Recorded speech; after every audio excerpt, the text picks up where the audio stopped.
Welcome to my channel.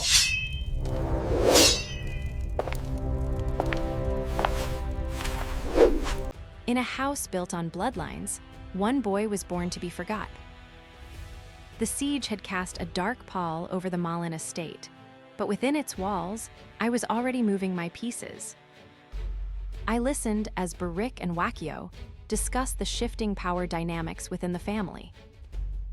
Wakio looked at me, a silent question in his eyes. Did I have a plan for all this chaos? He was right to ask. The central administrator was closing in, making it clear they considered my mother and Chell to be critical targets. Time was a luxury we didn't have much of, but it was also our most powerful weapon. With enough time, I knew we could turn this situation around. The current circumstances were, surprisingly, working in our favor. I recalled the central administrator's words, her mission to annihilate the Brack family, and her frustration at not yet finding Ian's mother and Chell. That was the key. The officials were lingering here, convinced Ian's mother and Chell were still within the territory. But if they believed they'd escaped, they'd be forced to pursue. So, if we could secure Ian's mother and Chell, we could use them as bait to draw the central officials away, buying us crucial time. Wakio's expression showed he understood the dangerous game we were playing. Wakio confirmed they had only just located Durga and would continue to keep watch. I thanked him, already thinking of my next move. I told him Barik was out on an errand, and I needed to meet him, suggesting Wakio rest with the heavenly warriors before joining me. My instincts told me the real clues, the ones about Naum and Meryl's disappearance, might be hidden within the mansion itself. The old saying about the darkest place being under the candle held true, but the problem was that all the servants who might have known anything were dead. At times like these, it was always faster to handle things myself. The siege was a chaotic backdrop to my hidden quest. Just then, Barik called out to me, riding up on a horse. He announced he was done with his errand and had checked the forest, assuring me everything was fine. I shushed him, reminding him that we were in a slum and he needed to be careful. Barik said no one had heard, but then he looked around, confused, and asked why we were even in this part of town. I told him we were here to meet Hannah, the former maid, and he seemed to accept it. But then he asked if I wanted him to go ahead, implying he could do it faster. Barik just stood there, watching a red-haired man talking to an old man, while children played nearby. Then Barik pointed to a dark archway, clearly suggesting we take a shortcut. I knew what he meant, but I just kept walking forward, making it clear we were going to do this my way. When we finally arrived, I heard the wails of a baby and Hannah's voice trying to soothe it. She turned, looking startled to see me standing there, a baby wrapped in her arms. I'm so glad you're safe. I should be saying that to you, that you're back. You're Mr. Durga's son as well, after all. I thought it was a lie when they said you came with the heavenly warriors. I ignored the confusion, knowing I had to get to the point, and asked her if there were any rumors or ghost stories circulating in the mansion. Specifically, I clarified, anything about secret passages or hidden spaces. Her eyes widened, and she looked at me with a sudden realization. I saw a flash of the former servant in her mind, then she seemed to compose herself, her expression shifting. Well, actually, I feel a bit guilty towards the late former servant. I mean, I just borrowed them, you see. Besides, a lot of people quit around that time. Ian's mother, why would so many quit then? I wasn't directly serving her, so I don't know the details, but she had strange spots on her arms and legs. I felt bad, like I had stolen memories. Why shouldn't I open it? Because if they all scatter, it's hard to gather them. Birik fumbled with the box, and a rolled-up document slipped out, landing at my feet. Give it here, I'll put it back. Wait a moment. This floor plan of the mansion looks a bit strange.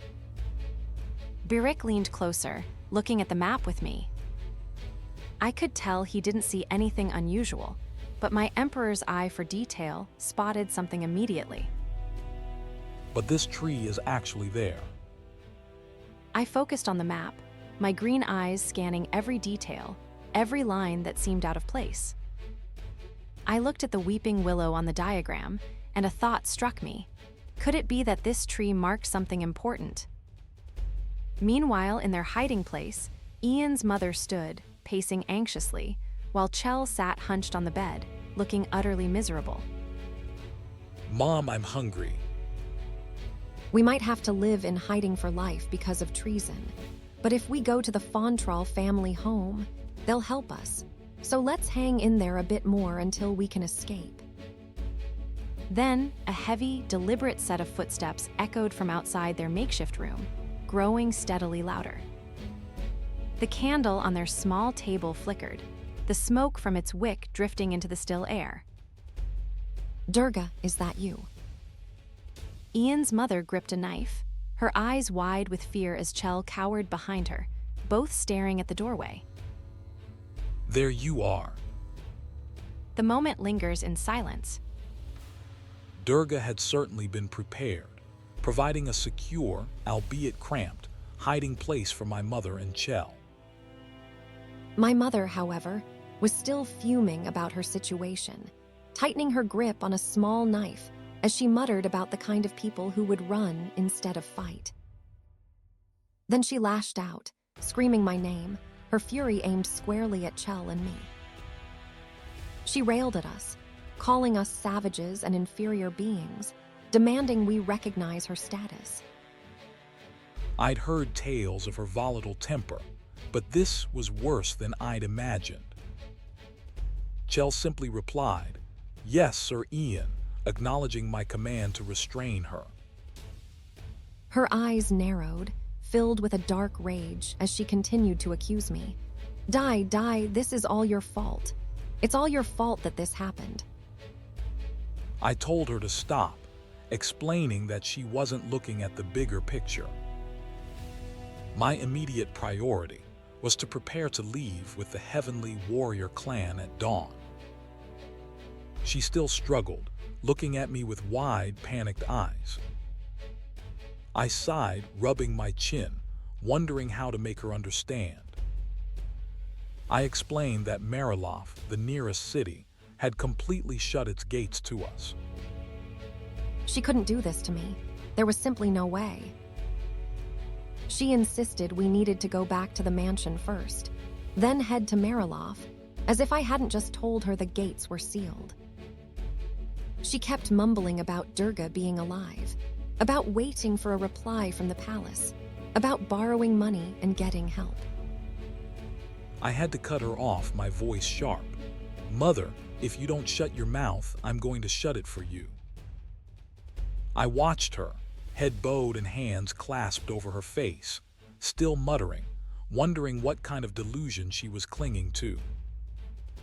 Meanwhile, the night deepened around us, a chilling blue under the hanging willow branches. Chell stood nearby, a silent, watchful presence, his expression unreadable as ever. He then shook hands with one of his men, a quiet gesture of gratitude and trust. The man, along with another, listened intently as Chell gave his orders. He told them to bury whatever they had deep, as far away as possible, where no one could ever find it. Elsewhere, a captain of the capital army seethed, frustrated by their prolonged hunt around the Malin estate, vowing to make those who escaped pay. The banner of the Brack family, emblazoned with a proud eagle, fluttered above the gate, a testament to the conflict unfolding. Suddenly, an officer burst into the captain's room, shouting that Ian's mother and Chell had been found. He reported they'd slipped past the soldiers at the northern gates, a group of 4, splitting into 2 pairs as soon as they were outside. The captain traced a finger across a map, muttering about Mariloff's lockdown, then asked if Ian's mother was from Fontrall. After confirming she was, he paused, a chilling smile playing on his lips, before asking how many men they should send. We need to be smart, he decided, looking at the crude map of the estate. This could be a trap, and if we send too many, the barbarians will overrun us. He settled on 20, instructing them to bring back Ian's mother and Chell alive if possible. But their corpses, or even just their heads, would suffice. He grinned, imagining that with them captured, no one could stand in his way to becoming the new lord, easily defeating me and the Heavenly Warrior clan. But the pursuit was cut short, a swift, brutal strike in the forest. One of the captain's men fell, his life ending instantly as a blade found its mark. Another soldier, caught off guard, stared in wide-eyed terror as a blur of motion approached him. The ground was soon littered with bodies, weapons, and torn banners, soaked in fresh blood. Back at the mansion, the officer who had reported their escape now stammered, horrified, as he asked the captain if the entire tracking team had been killed. He explained that their captain had been killed in the blink of an eye, and after that, it was nothing short of a massacre. The captain rubbed his temples, a weary sigh escaping him. He confirmed he remembered where the ambush happened, and was certain it had been Ian's mother and Chell. The captain slammed his hand down, his face a mask of frustration. His grip tightened on the piece of paper in his hand, knuckles white with anger. Another officer, holding a pouch of coins, lamented that the capital wasn't answering, believing they were taking too long. He updated the captain on my activities, reporting that I and the Heavenly Warrior clan were busy with village reconstruction and had shown no other activity. The captain muttered about the good impression I was making on the people and the territory. He paused, a sudden suspicion dawning on him. Why had Ian's mother and Chell, after being absent for so long, suddenly appeared on horseback, only to flee? He narrowed his eyes, wondering if that bastard, was behind this. The officer quickly confirmed the captain's suspicions. The captain leaned forward, his face a mixture of grim determination and dawning comprehension. The captain, adjusting his uniform, seemed to collect herself, then granted permission for someone to enter. And there I was, stepping through the doorway with a calm smile on my face. I walked up to her desk, hands clasped behind my back, ready for whatever this conversation would bring. Her gaze sharpened as she asked if I was certain about the identities of those who had escaped with Ian's mother and Chell. She leaned back slightly, a flicker of suspicion in her eyes, wondering if her initial assessment had been entirely wrong. I simply held her gaze, letting the silence draw out her thoughts, waiting for the pieces to click into place. I gave her a knowing look, implying that a mistake in identification would indeed be quite unfortunate for everyone involved. It seemed she finally understood. The individuals who had aided their escape were Asuraskans. That was the chapter. Subscribe for the next part of his rise.